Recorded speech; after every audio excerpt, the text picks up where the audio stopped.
For 15 years, Gabriel St. James hid from the world until a storm, a broken-down van, and a fearless delivery woman shattered his solitude. Naomi Carter isn't intimidated by his wealth or his walls, but as love pulls him out of hiding, a dangerous past threatens everything. Before we get into the story, comment below where in the world you are watching from today. The rain pounded against the windows of Gabriel St. James's mansion. Lightning flashed across the sky, illuminating the vast grounds that surrounded the property. Gabriel stood by the window in his office, watching the storm with a glass of whiskey in his hand. At 45, he had everything money could buy: a successful investment company, a collection of luxury cars, and a mansion that most people only saw in magazines. What he didn't have was someone to share it with, and that's exactly how he wanted it. Mr. St. James, his housekeeper Martha, called from the doorway. The grocery delivery service called. They'll be here shortly with your order. Gabriel nodded without turning around. Just have them leave it at the door as usual. In this storm? That seems rather... That's what they're paid for, he interrupted, his voice cold and final. Martha sighed quietly and left the room. She had worked for Gabriel for 12 years and had watched him build higher and higher walls around himself. She remembered when he used to smile before his engagement to Victoria had ended so disastrously. Now he rarely left the mansion except for essential business meetings, preferring to run his empire from behind closed doors. 20 minutes later, the security system alerted Gabriel that someone was at the gate. He glanced at the monitor on his desk and saw a small delivery van. With a push of a button, he opened the gate remotely and then returned to his whiskey and the financial reports on his desk. Naomi Carter gripped the steering wheel of her delivery van as she drove through the imposing gates of the St. James estate. At 30, she had been working 3 jobs to save enough money to go back to school. The delivery job was her newest gig, and she had heard rumors about the reclusive millionaire who lived in this mansion. Just drop off the groceries and go, she reminded herself. No big deal.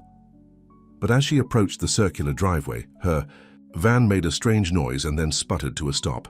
Naomi tried to restart it, but nothing happened. No, no, no, she muttered, hitting the steering wheel in frustration. Not now! She looked through the pouring rain at the mansion ahead. She'd have to ask to use a phone. Taking a deep breath, she grabbed the grocery bags, covered them with her jacket, and made a dash for the front door. Inside, Gabriel was startled by a rapid knocking. No one ever knocked on his door. Deliveries were left outside, and his few visitors, mostly business associates, called ahead and were met at the gate by security. The knocking persisted. Gabriel rose from his chair, irritated by the interruption, and strode to the front door. When he opened it, he found a woman standing there, soaking wet, with grocery bags clutched to her chest. "Mr. St. James?" she asked, water dripping from her dark curls.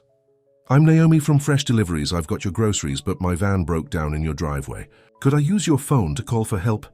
Gabriel stared at her for a moment. It had been a long time since he'd spoken directly to a stranger, especially a woman. "Leave the groceries," he said flatly. "I'll have my driver take you back to town." Naomi's eyebrows rose. "That's it? No come in out of the rain? No let me help you with those bags?" She shook her head, sending water droplets flying. "I've heard you were rude, but wow." Gabriel was taken aback by her directness. No one spoke to boss him that way. Everyone either treated him with excessive respect or fear. Everyone except this dripping, wet delivery woman, who was looking at him as if he were the one being unreasonable. "Fine," he said stiffly. "Come in." Naomi stepped inside, her eyes widening, as she took in the grand entryway with its marble floors and sweeping staircase. "Nice place," she commented, trying not to drip too much on the floor. "Where should I put these?" Before Gabriel could answer, Martha appeared. "Oh my, you're soaked." "Through, let me take those." She hurried forward to take the grocery bags. "You poor thing. Come to the kitchen and get dry." Gabriel watched as Martha led Naomi away, chatting easily as if they were old friends. He stood there for a moment, then followed them to the kitchen, curious despite himself. In the warm, spacious kitchen, Martha had given Naomi a towel for her hair and was making hot tea. Naomi sat at the counter, looking completely at ease in surroundings that would intimidate most people. "My van just died," she was explaining to Martha. "I need to call my boss in a tow truck." "You can use my phone," Gabriel said, entering the kitchen. He held out his cell phone to her. Naomi smiled at him, a genuine warm smile that made something stir inside him, something he hadn't felt in a very long time. "Thanks," she said, taking the phone. "I promise I won't make any international calls." Gabriel found himself almost smiling at her joke. He watched as she called her boss, explaining the situation in a straightforward way without making excuses. When she finished, she handed the phone back to him. "My boss will send someone to pick me up, but it might take a while in this storm, and the tow truck can't come until tomorrow." She looked out the window at the rain. "I guess I'm stuck here for a bit." "I'll drive you," Gabriel said suddenly, surprising himself. Martha looked at him in astonishment. Gabriel St. James hadn't voluntarily left the mansion for a non-business reason in years. "You don't have to do that," Naomi said. "I don't want to be a bother." "It's no bother," he insisted, feeling strangely determined. "I'll get my car keys." 20 minutes later, Gabriel was driving Naomi back to town in his rarely used Bentley. The rain had lessened but still drummed steadily on the roof of the car. They drove in silence for a few minutes before Naomi spoke. "So, is it true what they say? That you haven't left that mansion except for work in 15 years? Gabriel gripped the steering wheel tighter. "People talk too much." "That's not an answer," Naomi pointed out, "but I'll take it as a yes." He glanced at her, annoyed yet intrigued by her persistence. "Why does it matter to you?" Naomi shrugged. "Just seems like a waste. All that money, that beautiful house, and you hide away from the world." She looked out the window at the passing trees. "Life's too short to spend it hiding." "I'm not hiding," Gabriel said defensively. "I'm protecting myself." "From what? Happiness?" Naomi asked, then immediately shook her head. "Sorry, that was way out of line. I don't even know you." Gabriel was silent for a long moment. "Where do you live?" he asked finally, changing the subject.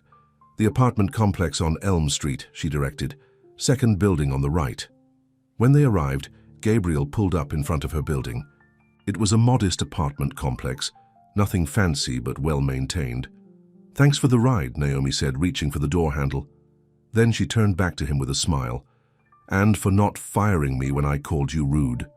For the first time in years, Gabriel felt the corners of his mouth turn up in a small smile. "You're welcome." After Naomi got out and ran through the rain to her building's entrance, Gabriel sat in his car, watching until she disappeared inside.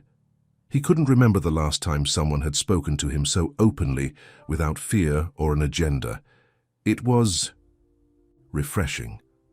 The next morning, Gabriel couldn't stop thinking about Naomi, her directness, her easy smile, the way she seemed completely unimpressed by his wealth and status. On impulse, he picked up his phone and called Fresh Deliveries. "I'd like to place an order," he said when the receptionist answered. "And I'd like the same delivery person as yesterday, Naomi, I believe her name was." Later that day, Naomi was surprised to see the St. James mansion on her delivery schedule again. When she arrived, in a different van as hers was still being repaired, she rang the doorbell expecting Martha to answer. Instead, Gabriel opened the door himself. "You're back," he said, as if he hadn't specifically requested her. "Looks like it," Naomi replied, handing him the grocery bags. "Though I'm surprised. I figured after yesterday you'd request anyone but me." Gabriel took the bags, his fingers briefly brushing against hers. The small contact sent an unexpected jolt through him. "I don't mind directness," he said. "It's rare in my world." Naomi looked at him curiously. "Your world must be pretty boring then." Before Gabriel could respond, his phone rang. He glanced at it and frowned. "I need to take this. Business." Naomi nodded. "Well, enjoy your groceries, Mr. St. James." As she turned to leave, Gabriel found himself not wanting her to go. "Wait," he called. "Would you like to have dinner sometime?" The words were out before he could stop them. He hadn't asked a woman to dinner in 15 years. Naomi looked surprised, then smiled. "Are you asking me on a date, Mr. Reclusive Millionaire?" "It's just dinner," Gabriel said quickly. "And please call me Gabriel." "Okay, Gabriel," she said, testing his name. "Dinner sounds nice, But I should warn you, I don't impress easily, and I always speak my mind. I'm counting on it, he replied, feeling a long-dormant part of himself awakening. As Naomi drove away, she couldn't help but wonder what she was getting herself into. The mysterious Gabriel St. James was known for his wealth, his business success, and his complete withdrawal from society. Yet something about him intrigued her, not his money or his power, but the sadness she glimpsed behind his cold exterior. Meanwhile, back at the mansion, Gabriel stood at the window watching Naomi's van disappear down the driveway. For the first time in 15 years, he felt something stir within him, something he had sworn never to feel again. Hope. And it terrified him. Martha found him still standing there minutes later. "Is everything all right, Mr. St. James?" Gabriel turned to her, his expression troubled. "I just asked the delivery woman to dinner." Martha's eyes widened in surprise, then softened with understanding. "It's about time you let someone new into your life," she said gently. "I'm not letting her in," Gabriel insisted. "It's just dinner." But as he walked back to his office, Gabriel knew he was lying to himself. Something about Naomi had already slipped past his carefully constructed defenses, and he wasn't sure whether to embrace it or run from it as fast as he could. What he didn't know was that the simple act of asking Naomi to dinner had set in motion events that would force him to confront the past he'd been running from for 15 years. His carefully isolated world was about to be turned upside down, and the safe, empty existence he'd created for himself would never be the same again. The restaurant Gabriel chose for their dinner was exclusive and elegant, with soft lighting and private booths that ensured discretion. He arrived early and requested the most secluded table available. As he waited, he checked his watch repeatedly, wondering if Naomi would actually show up. When she walked in, several heads turned. Not because she was dressed extravagantly. In fact, her simple black dress was modest compared to what the other women wore, but because she carried herself with a natural confidence that drew attention. Gabriel stood as she approached the table. "You came," he said, unable to hide his surprise. "I said I would," Naomi replied with a smile. "Though I almost didn't recognize you outside your mansion. You look different in the real world." As she sat down, Gabriel noticed she seemed slightly uncomfortable. "Is something wrong?" "Just not used to places this fancy," she admitted, glancing around at the crystal chandeliers and silk tablecloths. "My usual dinner spot is the diner where I work my morning shift." Gabriel raised an eyebrow. "You have multiple jobs." "3, actually," Naomi said without embarrassment. "Diner in the mornings, bookstore afternoons, and deliveries in between. I'm saving for nursing school." The waiter appeared with menus, and Gabriel ordered wine for the table. When the waiter left, Naomi looked at Gabriel directly. "So are you going to tell me why you really asked me to dinner?" she asked. "Because I'm guessing you don't usually date delivery women."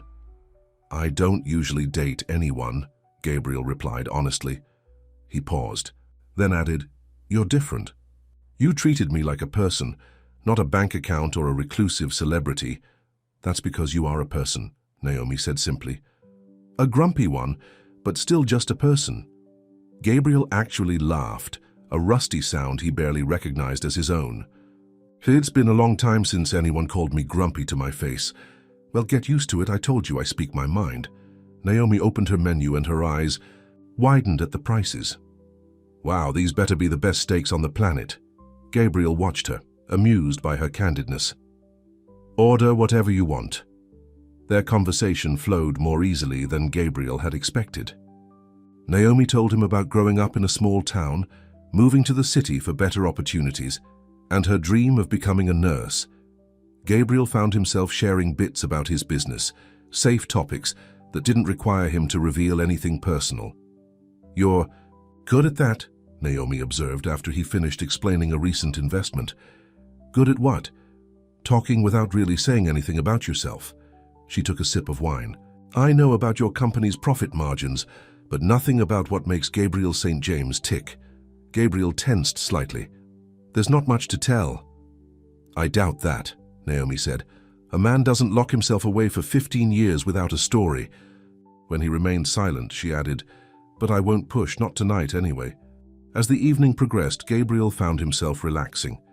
There was something soothing about Naomi's presence, the way she didn't seem to care about impressing him or getting something from him. When they finished dessert, he was almost sad the night was coming to an end. "I'll drive you home," he offered as they stepped outside the restaurant. Naomi shook her head. "I can take a cab. I know your mansion is in the opposite direction." "I insist," Gabriel said, surprising himself with how much he wanted to extend their time together. During the drive to Naomi's apartment, a comfortable silence settled between them. When they arrived, Gabriel walked her to the door of her building. "I had a good time," Naomi said, turning to face him. "Which I honestly didn't expect." "Neither did I," Gabriel admitted. He hesitated, then asked, "Would you like to do this again?" Naomi looked up at him, her expression thoughtful. "Yes, but next time let's go somewhere less fancy. I want to see if you can handle a normal place with normal people."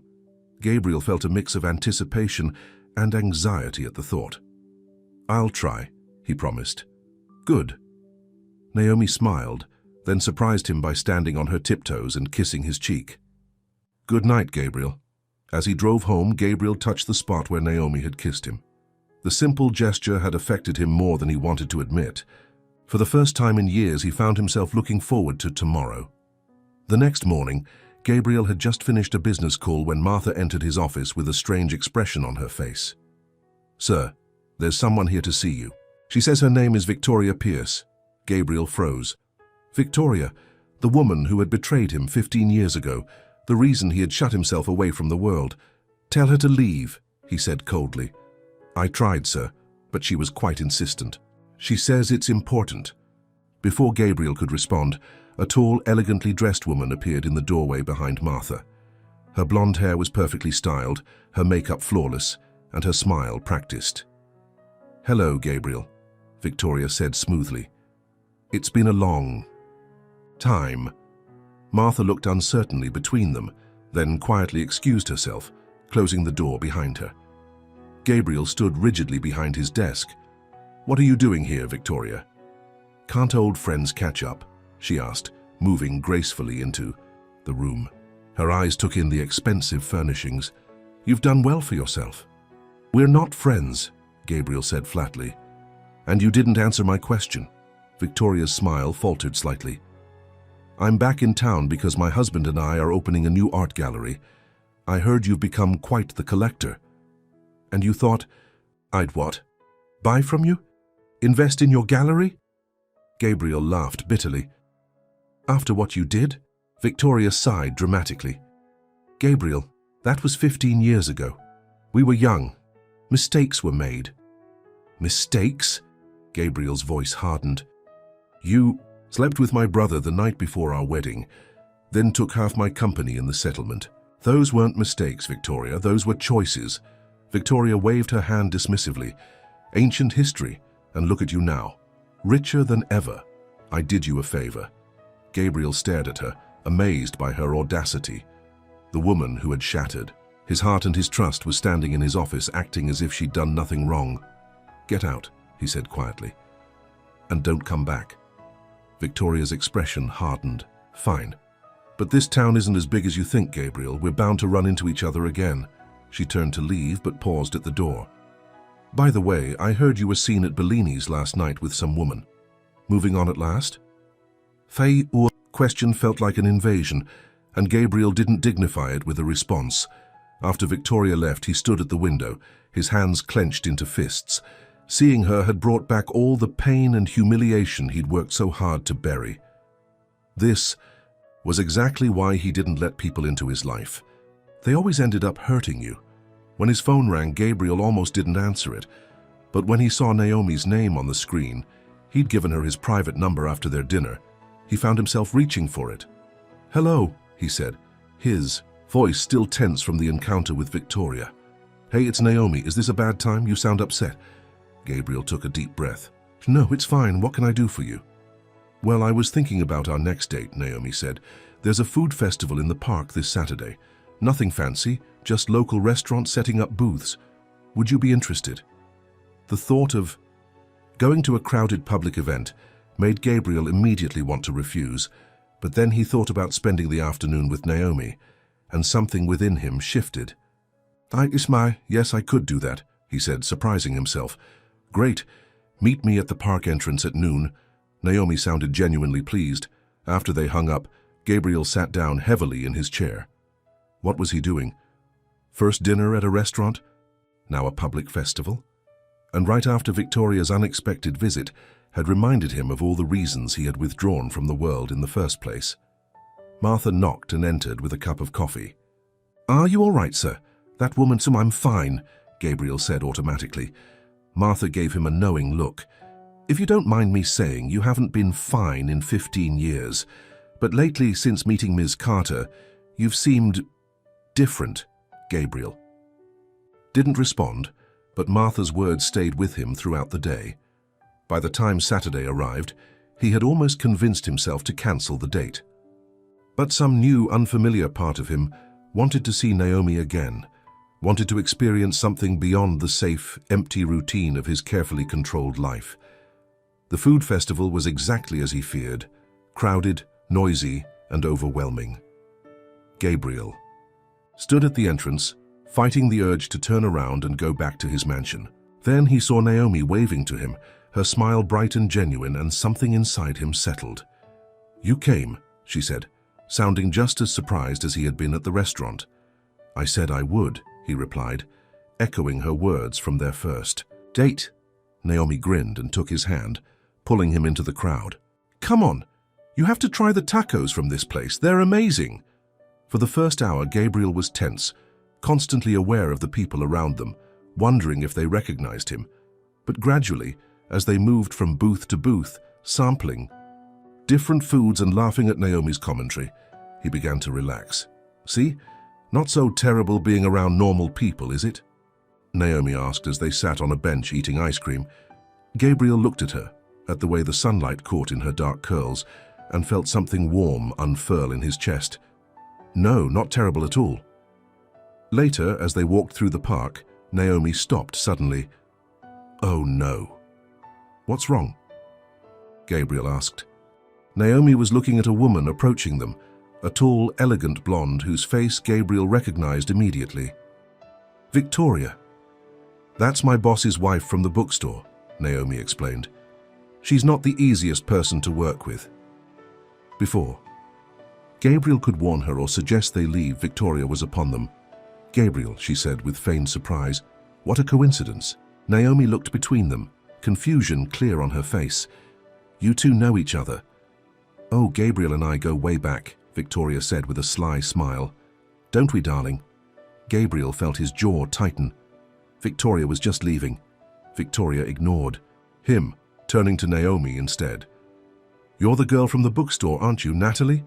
"Naomi," she corrected. "And yes, I work for your husband, Mr. Pierce." Victoria's eyes widened with malicious delight. "Well, isn't this interesting, Gabriel?" "St. James dating one of my husband's employees." She looked at Gabriel. "You always did. Have a thing for women beneath your station." Naomi stiffened beside him, and Gabriel felt a surge of anger. "That's enough, Victoria." "Oh, I'm just getting started," Victoria said.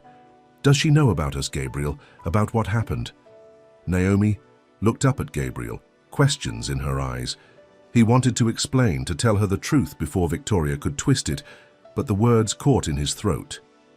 Victoria smiled, seeing his hesitation.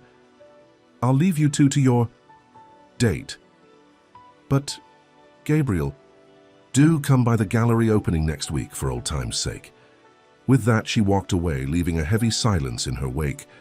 Naomi turned to Gabriel. "What was that about? Who is she to you?" Gabriel looked around at the crowded park. "Not here," he said. "Let's go somewhere quiet." They ended up at a small cafe several blocks away. Once they had coffee, Naomi looked at him expectantly. "Well," Gabriel took a deep breath. "Victoria was my fiancée 15 years ago." Naomi's eyes widened. "The one who—" She didn't finish the sentence, but her expression showed she had put the pieces together. "Yes," Gabriel confirmed. "The reason—" He struggled to find the words. "The reason you locked yourself away," Naomi finished for him. "What did she do?" Gabriel had never told anyone the full story. It had been too humiliating, too painful, but looking at Naomi's open, honest face, he found himself wanting to share it. "We were engaged to be married," he began, his voice low. "The night before our wedding, I found her with my brother Ethan. They had been having an affair for months right under my nose." Naomi reached across the table and took his hand. The simple gesture of comfort nearly undid him. "It wasn't just the betrayal," Gabriel continued. "After I called off the wedding, Victoria sued me for half my company, claiming she had contributed to its success, and she won. She and Ethan took the money and disappeared together." "That's awful," Naomi said.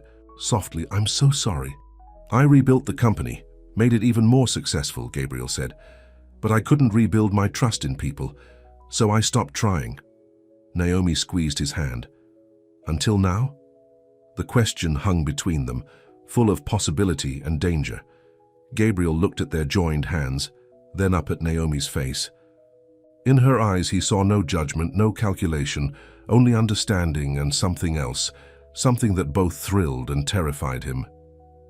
"I don't know," he admitted. "I want to try, with you, but I don't know if I can." Naomi nodded slowly. "I get it. Trust isn't easy once it's been broken." She paused, then added, "But isolation isn't the answer, Gabriel. It's just another kind of prison." As they left the cafe, Gabriel felt lighter having shared his secret, but he also felt vulnerable in a way he hadn't in years. He had let Naomi see behind his walls, and there was no going back. What he didn't know was that Victoria's surprise appearance was no coincidence. Her return to town and her sudden interest in his life had a purpose, one that would soon threaten not only his growing feelings for Naomi, but everything he had built over the past 15 years. As he drove Naomi home, Gabriel couldn't shake the feeling that by opening his heart even slightly, he had set himself up for another fall. And this time with Naomi, the fall could be even more devastating than before. In the weeks following their encounter with Victoria, Gabriel found himself spending more and more time with Naomi. Despite his fears and reservations, he couldn't deny that she brought a light into his life that had been missing for 15 years. On a sunny Saturday afternoon, Naomi convinced Gabriel to help at a community garden where she volunteered. He stood awkwardly in jeans and a t-shirt, clothes Martha had to buy for him specially, as his wardrobe consisted mainly of expensive suits. "I'm not sure I'll be much help," Gabriel said, looking doubtfully at the gardening tools. "I've never planted anything in my life." Naomi handed him a pair of gloves with a grin. "There's a first time for everything. Besides, it's good for you to get your hands dirty once in a while." To his surprise, Gabriel enjoyed the simple work of planting vegetables alongside Naomi and the other volunteers. No one seemed to recognize him as the reclusive millionaire, and there was something freeing about being treated as just another person. "You're smiling," Naomi observed as they worked side by side. "It looks good on you." Gabriel realized she was right. He was smiling, and not just outwardly. Something inside him felt lighter, as if the walls he had built were beginning to crumble. As they were packing up to leave, Gabriel's phone rang. The caller ID showed it was his assistant, Robert. "Excuse me," he said to Naomi, stepping away to take the call. "Robert, what is it?" "Sir, I'm sorry to bother you on a weekend, but there's something you need to know." Robert's voice was tense. "Victoria Pierce and her husband have made an offer to buy Westland Properties." Gabriel froze. Westland Properties was one of his most valuable real estate holdings, a development he had built from the ground up after Victoria's betrayal. It was also adjacent to his mansion, providing the privacy and security he valued. "How did they get the capital for that?" Gabriel asked sharply. "I don't know, sir, but the offer is serious and the board is considering it. Tell them to do nothing until I get there. I'm on my way." Gabriel hung up and turned to find Naomi watching him with concern. "Something wrong?" she asked. Gabriel hesitated. He wasn't used to sharing his problems with anyone. "Business emergency. I have to go to the office." Naomi nodded, but he could see the disappointment in her eyes. "I understand. Duty calls." "I'll make it up to you," Gabriel promised, surprised by how much he meant it. "Dinner tomorrow?" Naomi smiled. "Sure. Call me when you're free." As Gabriel drove to his office, his Mind raced. Victoria's sudden interest in buying Westland properties couldn't be a coincidence. She was up to something, and he needed to figure out what before it was too late. At the office, Robert briefed him on the details of the offer. It was well above market value, suspiciously so. "They're meeting with the board on Monday," Robert explained. "But I don't understand why they want this property so badly. It's valuable, but not worth what they're offering." Gabriel stared out the window, thinking, "It's not about the property, it's about me." He turned to Robert. "Find out everything. You can about the Pierce's finances. Where they got this money, who's backing them. I want to know who I'm really dealing with." After Robert left, Gabriel sat alone in his office, feeling the familiar walls of suspicion and defensiveness rising around him again. Just when he had started to open up, to let Naomi in, Victoria had appeared to remind him why he had shut himself away in the first place. His phone buzzed with a text from Naomi. "Hope your emergency is resolving. Missed you this afternoon." The simple message cut through his dark thoughts. With Victoria, everything had been complicated, filled with hidden agendas and manipulation. With Naomi, things were straightforward. She said what she meant, and meant what she said.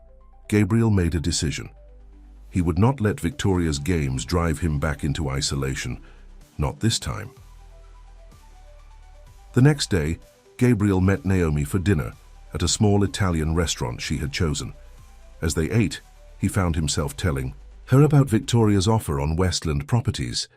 "Do you think she's trying to get back at you for something?" Naomi asked. Gabriel shook his head. "Victoria doesn't do anything without a financial motive. She's after something, I just don't know what yet."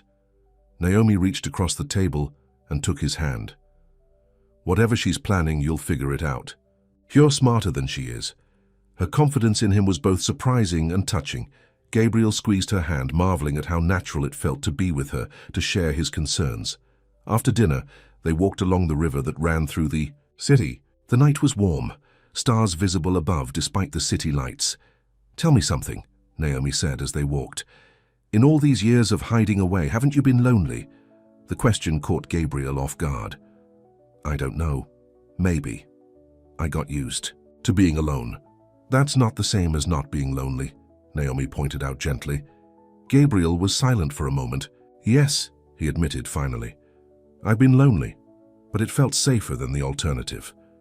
"And now?" Naomi asked, stopping to look up at him. Gabriel looked into her eyes, feeling something he hadn't allowed himself to feel in years. "Now I'm not so sure anymore." The moment stretched between them, filled with unspoken emotions.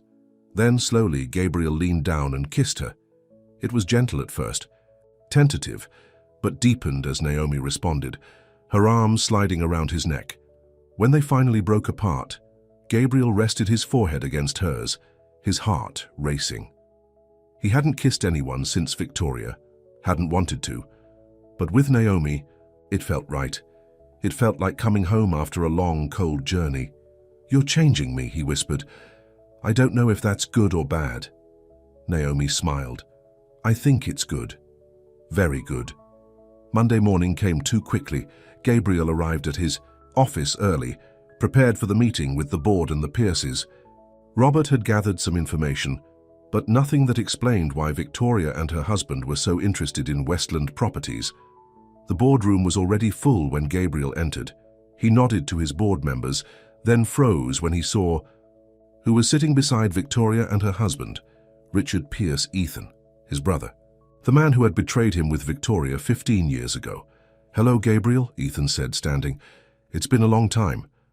Gabriel felt as if he'd been punched. He hadn't seen or spoken to his brother since discovering him with Victoria. The sight of him now, sitting casually in Gabriel's boardroom as if nothing had happened, ignited a rage he thought he had buried long ago. "What is he doing here?" Gabriel demanded, his voice cold. Richard Pierce, a thin man with shrewd eyes, answered. "Ethan is our business partner in this venture. We thought it appropriate for him to be here." Gabriel looked at Victoria, who was watching the scene with barely concealed satisfaction. This was her plan, to force a confrontation with Ethan, to reopen old wounds. "The deal is off," Gabriel said flatly. "I won't sell to any of you." One of his board members cleared his throat. Mr. St. James, their offer is substantially above market value. We have a fiduciary duty to consider it. Gabriel turned to the board. I own 51% of this company. Nothing happens without my approval. He looked back at Victoria and Ethan, and I do not approve this deal. Meeting adjourned. As the board members filed out, looking uncomfortable, Ethan approached Gabriel. We need to talk, he said quietly. We have nothing to talk about, Gabriel replied. I think we do, Ethan insisted. About Victoria, about what happened, about why we're really here. Gabriel stared at his brother, the man who had once been his best friend before becoming his worst betrayer. Fine, my office, 5 minutes. After everyone else had left, Gabriel and Ethan sat across from each other in Gabriel's office. The silence between them was heavy with 15 years of unspoken words. You look good, Ethan said finally. Success suits you. Cut the small talk, Gabriel said coldly. What do you want? Ethan sighed. It's not what you think. I'm not here as Victoria's ally.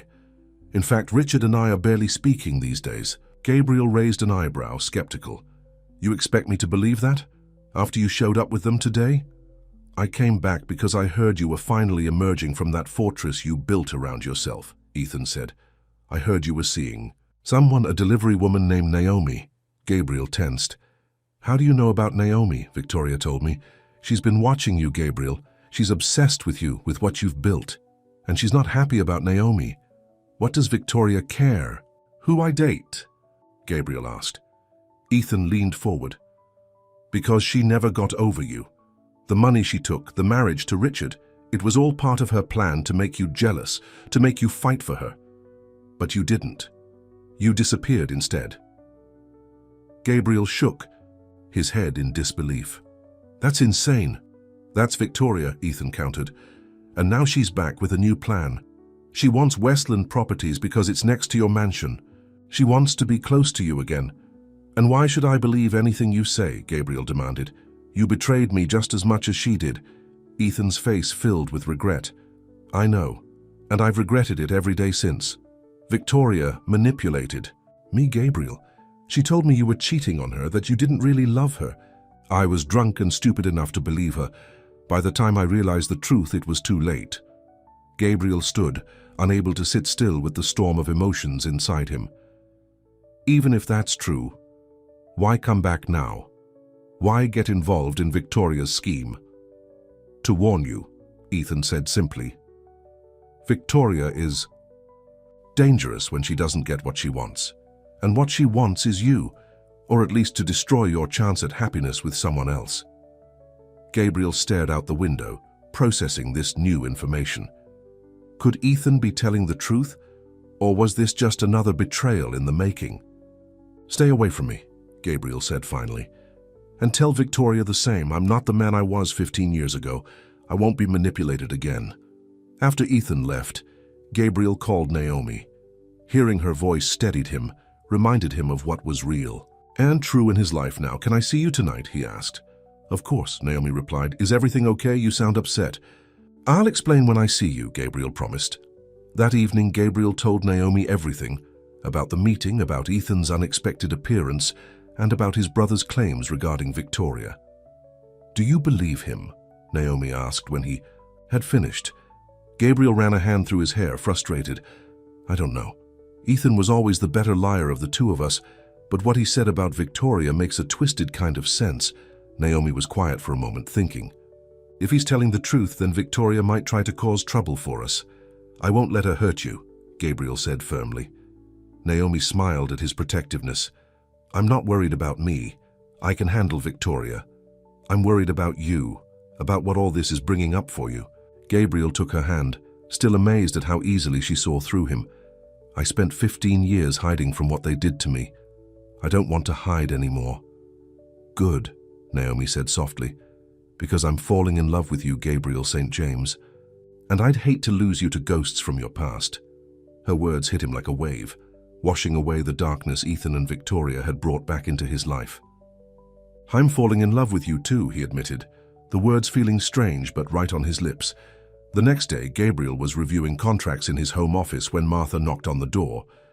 Sir, Miss Pierce is here again. She's very insistent.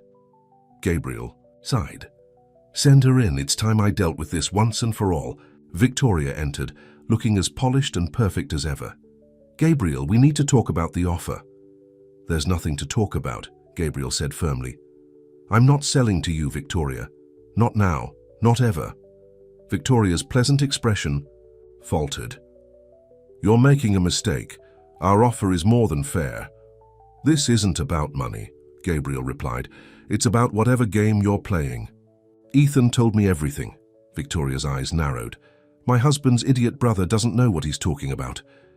Maybe not, Gabriel conceded. But I know you, Victoria, and whatever you're planning, it won't work. Not this time.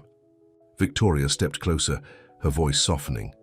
Don't you ever think about what might have been, Gabriel, about us? We were good together once. No, Gabriel said with certainty. We weren't. I just didn't see it until it was almost too late.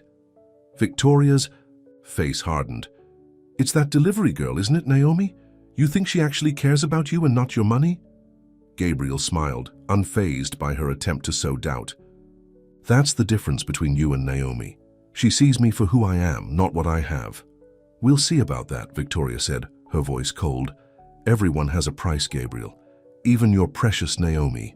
As Victoria turned to leave, Gabriel called, after her. Stay away from Naomi, Victoria, I mean it. Victoria paused at the door. Or what, you'll disappear again? Hide in your mansion for another 15 years? She laughed. You've become predictable, Gabriel, and that makes you vulnerable. After she left, Gabriel immediately called Naomi, but she didn't answer. He tried again, a feeling of unease growing inside him. It wasn't like her not to answer, especially since they had plans to meet later. Gabriel grabbed his keys and headed for his car. He needed to find Naomi to warn her about Victoria's threats. As he drove toward the bookstore where she worked, his phone rang. He answered through the car's speaker system. Gabriel St. James, he said. Mr. St. James, this is Dr. Reynolds at City Memorial Hospital. We have a patient here, Naomi Carter. You're listed as her emergency contact. Gabriel felt his heart stop. What happened? Is she all right? There's been an accident, the doctor said. Ms. Carter was brought in an hour ago. She's in surgery now. I think you should come to the hospital right away. The world seemed to tilt beneath Gabriel as fear gripped him. After 15 years of hiding from pain, he had finally opened his heart to someone. And now, just like that, he might lose her. As he raced toward the hospital, one thought repeated in his mind. If anything happened to Naomi, he would never forgive himself for bringing her into the dangerous game Victoria was playing, and he would never forgive Victoria for whatever part she had played in Naomi's accident. Gabriel raced through the hospital corridors, his heart pounding. The antiseptic smell and bright fluorescent lights intensified his feeling of dread. At the nurse's station, he tried to keep his voice calm. I'm here for Naomi Carter. I was told she's in surgery.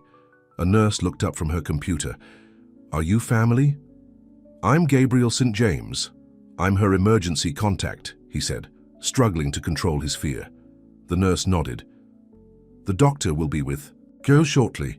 Please have a seat in the waiting area. Gabriel paced instead, unable to sit still. His mind raced with horrible possibilities. What had happened to Naomi?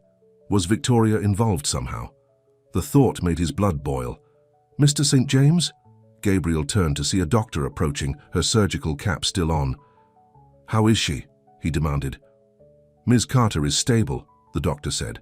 She was hit by a car while crossing the street outside the bookstore where she works. She has a broken leg, 2 broken ribs, and a concussion. We've set the leg and treated her other injuries. She's very lucky. It could have been much worse. Relief washed over Gabriel. She's going to be okay. The doctor nodded. She should make a full recovery, though it will take time.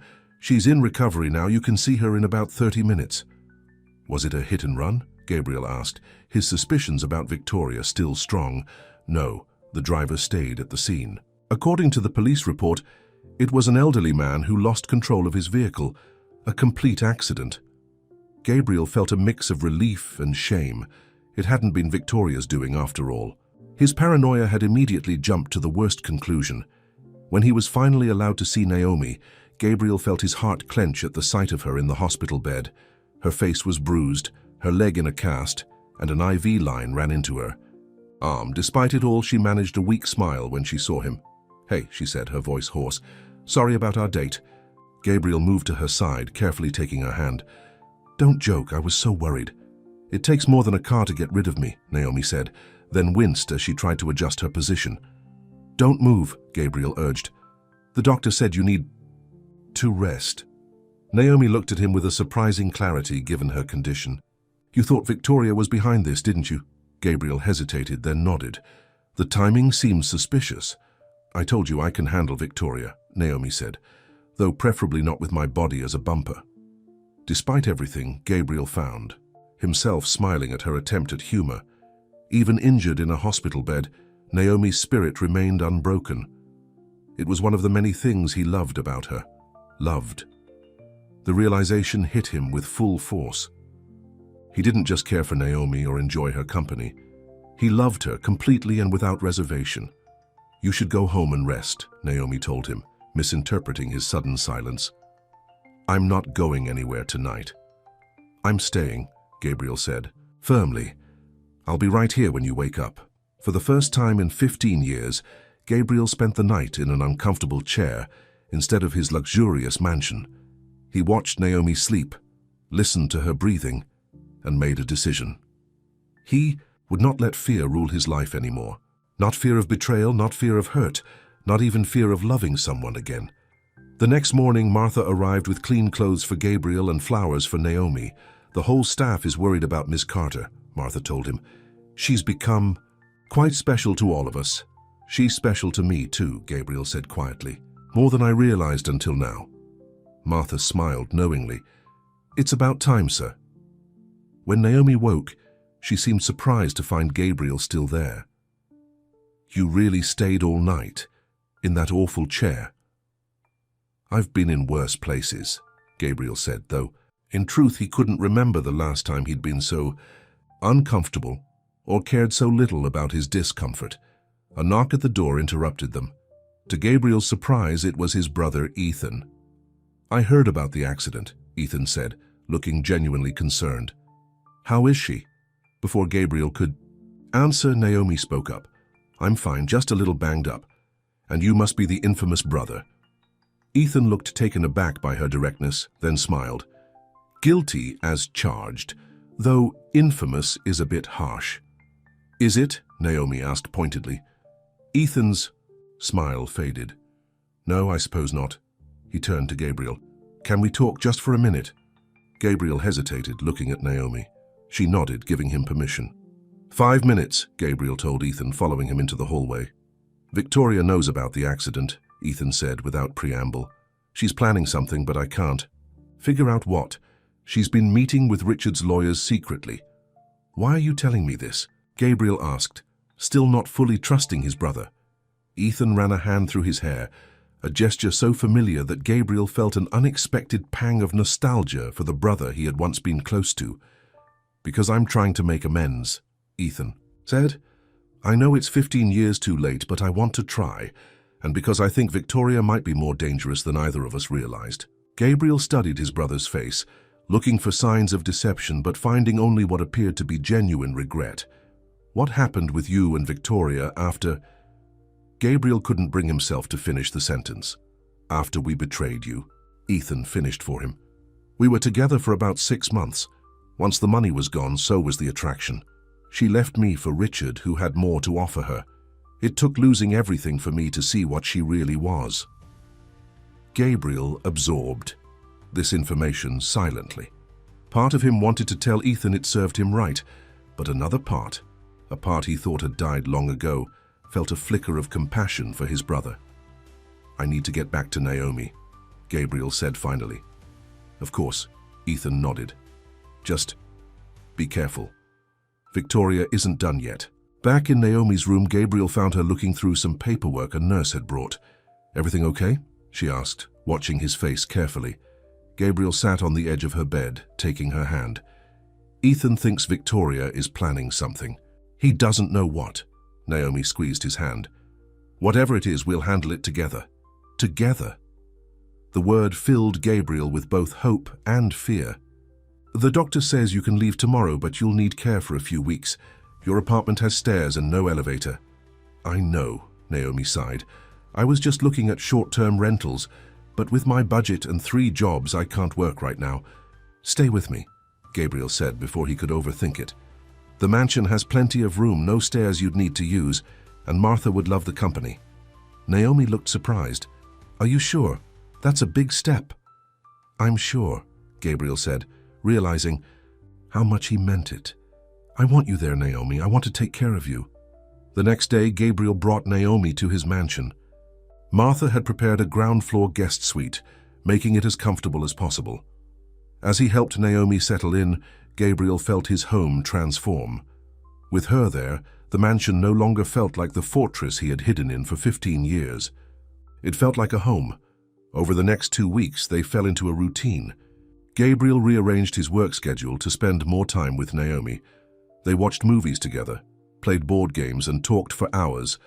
Gabriel found himself sharing stories from his past that he had never told anyone, and Naomi opened up about her own life, her dreams of becoming a nurse, her childhood in a small town, her parents who had died when she was in college. During this time, there was no sign of Victoria or her schemes. Gabriel began to wonder if Ethan had been wrong, if perhaps Victoria had given up and moved on. Then, on a quiet Sunday morning, Robert called. "Sir, you need to see the morning paper." Gabriel frowned. "Why? What's happened?" "There's an article about you and Miss Carter. It's not flattering." Gabriel felt a cold knot form in his stomach. "Bring it over, now." When Robert arrived with the newspaper, Gabriel took it to his office to read alone. The headline made his blood run cold. Reclusive. Billionaire's gold-digging girlfriend, the truth. About Naomi Carter. The article was a masterpiece of insinuation and half-truths. It suggested Naomi had engineered their meeting, targeting him for his money. It quoted anonymous sources, claiming she had a history of pursuing wealthy men. It even implied her accident had been staged to gain his sympathy. At the end of the article was a quote from a close friend of Mr. St. James that could only have come from Victoria. Gabriel has always been vulnerable to manipulative women who see him as a meal ticket. We're all concerned he's being taken advantage of again. Gabriel crumpled the newspaper in his fist, rage building inside him. This was Victoria's plan, to sow doubt, to make him question Naomi's feelings for him. It was a direct attack on the one thing that had brought happiness back into his life. He called his lawyer immediately. "I want a retraction and an apology from the paper. Today. And find out who gave them this story. I want them sued for defamation." After hanging up, Gabriel stood at his office window, trying to calm himself before facing Naomi. How would she react to the article? Would she leave, unwilling to deal with such public scrutiny and lies? The thought of losing her made him realize just how deeply she had become embedded in his life, his heart. In just a few weeks, she had accomplished what no one had in 15 years. She had brought him back to life. A soft knock at the door pulled him from his thoughts. Naomi stood there on her crutches holding the newspaper. "Martha showed me," she said quietly. "Victoria's work, I assume." Gabriel crossed the room to her. "I'm so sorry. My lawyer is demanding a retraction. This will be dealt with." To his surprise, Naomi looked more angry than hurt. "I don't care about the retraction, Gabriel. I care about what you think. Do you believe any of this?" "Of course not," Gabriel said immediately. "I know you, Naomi. The real you." Relief washed over her face. "Toys, good? Because that's all that matters to me. What the rest of the world thinks is their problem." Gabriel marveled at her strength, her clarity. Where Victoria had always cared desperately about public opinion, Naomi seemed genuinely unconcerned. "There's something else you should know," Naomi said, her expression turning serious. "Victoria came to see me at the bookstore before the accident. She offered me money to leave you alone." Gabriel felt his anger rising again. "Why didn't you tell me?" "Because I knew you'd be furious and I wanted to handle it myself," Naomi explained. "I told her to keep her money and stay away from us both. That's when she threatened me." "She threatened you?" Gabriel asked, his voice dangerously quiet. Naomi nodded. She said if I didn't leave you voluntarily, she'd make sure you came to your senses another way. I thought it was just empty threats, but after this article..." Gabriel took her hand, his resolve hardening. "This ends now." That afternoon, Gabriel asked Martha to stay with Naomi while he went out. He drove straight to the gallery Victoria, and Richard had recently opened. As he expected, he found Victoria there, supervising the hanging of a new exhibition. "We need to talk," Gabriel said, his voice cold. "In private." Victoria smiled as if pleased by his anger. "Of course, Gabriel. My office is this way." Once they were alone, Gabriel wasted no time. "The article, the threats to Naomi, it stops now, Victoria. All of it." Victoria perched on the edge of her desk, her smile never faltering. "I'm just looking out for your best interests, Gabriel. That woman is clearly after your money." "Like you were," Gabriel countered. "The difference is Naomi has never asked me for anything. She's worked 3 jobs to support herself. She refused to move in with me until her accident made it necessary. So, naive," Victoria sighed. "She's playing the long game, much smarter than I was." Gabriel stepped closer, his voice low and controlled. "Here's what's going to happen. You and Richard are going to print a full retraction and apology for that article. You're going to stay away from Naomi and me. And you're going to stop whatever scheme you're planning with my company or properties." Victoria's smile faded. "Or what? Or I'll make public what really happened 15 years ago," Gabriel said. "The affair with my brother, the lawsuit, all of it. I've kept quiet all these years because I wanted to put it behind me. But if you force my hand, I will destroy the carefully crafted image you and Richard have built." Victoria's face paled. "You wouldn't. Try me," Gabriel challenged. "You taught me one valuable lesson, Victoria. Sometimes you have to fight for what matters." As Gabriel turned to leave, Victoria called after him. "Is she really worth all this trouble, this delivery girl?" Gabriel paused at the door, looking back at his ex-fiancée with clarity. "She's worth everything. Because unlike you, she loves me for who I am, not what I have." As he walked out of the gallery, Gabriel felt as if a weight had been lifted. For 15 years, Victoria had held power over him, not because of anything she did, but because he had allowed his pain and humiliation to control his life. No more. When he returned to the mansion, Naomi was waiting for him in the garden, sitting in a wheelchair with her leg propped up. The afternoon sun caught in her dark curls, and Gabriel thought she had never looked more beautiful. "Did you confront her?" Naomi asked as he sat beside her. "Yes," Gabriel admitted. "I think she'll..." "Back off now." Naomi studied his face. "You look different, more at peace." Gabriel reached for her hand. "I am. For 15 years, I let what Victoria did define me. I hid away, convinced that was the only way to protect myself." He kissed her hand gently. "Then you showed up on my doorstep in the rain and everything changed." "Well, my van breaking down turned out to be the best thing that ever happened to me," Naomi said with a smile. "To us both," Gabriel agreed. He hesitated, then asked the question that had been on his mind since the hospital. "When you're fully recovered, will you stay? Not as a guest, but because this is your home too." Naomi's eyes widened. "Are you asking me to move in permanently?" "I'm asking for more than that," Gabriel said, suddenly sure of what he wanted. "I'm asking for a future together. I love you, Naomi. These past weeks have shown me that life without you isn't a life I want anymore." Tears filled Naomi's eyes. "I love you too, and yes, I want that future. With you." 6 months later, Gabriel stood in the garden of his mansion. Their mansion now. Naomi had fully recovered from her injuries and had finally started nursing school, with Gabriel's full support.